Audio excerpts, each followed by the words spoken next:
ಅಂದ್ರೆ ಸುಂದರ, ಆದ್ರೆ ಆ ಪ್ರೀತಿಯೇ ಸುಡುವಂತಿದ್ರೆ?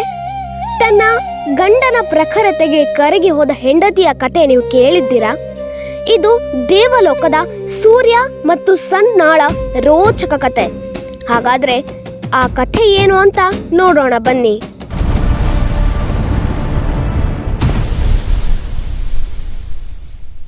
ಸೂರ್ಯ ಮತ್ತು ಸಂಜ್ಞಾ, ಪ್ರೇಮ ಮತ್ತು ಆ ಕಠಿಣ ಷರತ್ತು. ದೇವಶಿಲ್ಪಿ ವಿಶ್ವಕರ್ಮನ ಮಗಳು ಸಂಜ್ಞಾ. ಅವಳು ಸೂರ್ಯನ ತೇಜಸ್ಸಿಗೆ ಮರುಳಾಗಿ ಸೂರ್ಯನನ್ನೇ ಪ್ರೀತಿಸಿದಳು. ಆದರೆ ಸೂರ್ಯ ಅವಳಿಗೆ ಒಂದು ಸವಾಲು ಹಾಕದ. ನಾನು ಯಾವಾಗಲೂ ಸುಡ್ತಾ ಇರ್ತೀನಿ, ನನ್ನ ತಾಪ ತಡೆಯುವ ತಾಕತ್ತು ನಿನಗಿದ್ಯಾ ಅಂತ ಅವನು ಕೇಳ್ದ. ಪ್ರೀತಿಯಲ್ಲಿದ್ದ ಸಂಜ್ಞಾ ಹೌದು ಅಂದಳು. ಮತ್ತಿನ್ನೇನು, ಅದ್ಧೂರಿ ಮದುವೆಯೂ ಆಯಿತು. ಸಂಸಾರ ಶುರುವಾಗಿ ಮನು, ಯಮ ಮತ್ತು ಯಮಿ ಎಂಬ ಮುದ್ದಾದ ಮಕ್ಕಳು ಕೂಡ ಹುಟ್ಟಿದರು. ಸಂಜ್ಞಾಳ ರಹಸ್ಯ ಉಪಾಯ. ಎಲ್ಲ ಚೆನ್ನಾಗೇ ಇತ್ತು, ಆದರೆ ಸೂರ್ಯನ ತಾಪ ದಿನದಿಂದ ದಿನಕ್ಕೆ ಹೆಚ್ಚಾಗ್ತಾ ಇತ್ತು. ಸಂಜ್ಞಾಳ ಮೈ ಸುಟ್ಟು ಕರಕಲಾಗ್ತಾ ಇತ್ತು. ತನ್ನ ಗಂಡನನ್ನ ತಬ್ಬಿಕೊಳ್ಳಲು ಆಗದ ಸ್ಥಿತಿ. ತಡೆಯಲಾರದೆ ಸಂಜ್ಞಾ ಒಂದು ಮಾಂತ್ರಿಕ ಆಟವಾಡಿದ್ಲು. ತನ್ನದೇ ನೆರಳಿನಿಂದ ಛಾಯಾಳನ್ನು ಸೃಷ್ಟಿಸಿ ನನ್ನ ಬದಲಿಗೆ ನೀನಿರು ಅಂತ ಹೇಳಿ ತಾನು ಬಿಳಿ ಕುದುರೆಯ ರೂಪ ತಾಳಿ ಕಾಡಿಗೆ ಓಡಿ ಹೋದಳು.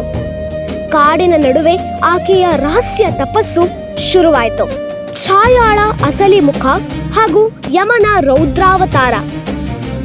ಸೂರ್ಯನಿಗೆ ಸತ್ಯ ಗೊತ್ತಾಗ್ಲೇ ಇಲ್ಲ. ಛಾಯಾಳಿಗೂ ಕೂಡ ಮಕ್ಕಳು ಹುಟ್ಟಿದ್ರು. ಆದ್ರೆ ಅಲ್ಲಿ ಶುರುವಾಯ್ತು ನೋಡಿ ಅಸಲಿ ಕಥೆ. ಛಾಯಾ ತನ್ನ ಸ್ವಂತ ಮಕ್ಕಳನ್ನು ಮಾತ್ರ ಪ್ರೀತಿಸಿ ಸನ್ನಾಳ ಮಕ್ಕಳಿಗೆ ನರಕ ತೋರಿಸಿದ್ಲು. ಅವಳು ಕೋಪದಲ್ಲಿ ಯಮನ ಮೇಲೆ ಕೈ ಎತ್ತಿದಾಗ ಸಾಕ್ಷಾತ್ ಯಮ ಧರ್ಮರಾಜನೇ ಸಿಡಿದು ನಿಂತ. ಸೂರ್ಯನ ಮುಂದೆ ಸತ್ಯ ಬಯಲಾಯ್ತು. ಜೊತೆಗಿರೋದು ತನ್ನ ಹೆಂಡತಿಯಲ್ಲ, ಅವಳ ನೆರಳು ಅಂತ. ವಿಶ್ವಕರ್ಮನ ಕೈಚಳಕ ಮತ್ತು ಅಸ್ತ್ರಗಳ ಉಗಮ. ಛಾಯಾಳ ಸತ್ಯ ಗೊತ್ತಾಗುತ್ತಿದ್ದಂತೆ ಸೂರ್ಯ ಓಡಿದ್ದು ಮಾವ ವಿಶ್ವಕರ್ಮನ ಬಳಿ. ಸಂಜ್ಞಾ ನನಗೆ ಬೇಕು ಅಂತ ಹಠ ಹಿಡಿದ. ಆಗ ವಿಶ್ವಕರ್ಮ ತನ್ನ ದೈವಿ ದೃಷ್ಟಿಯಿಂದ ಸಂಜ್ಞಾ ಕಾಡಿನಲ್ಲಿರುವುದನ್ನು ತಿಳಿದುಕೊಂಡ. ನಂತರ ಒಂದು ಸಾಹಸ ಮಾಡಿದ.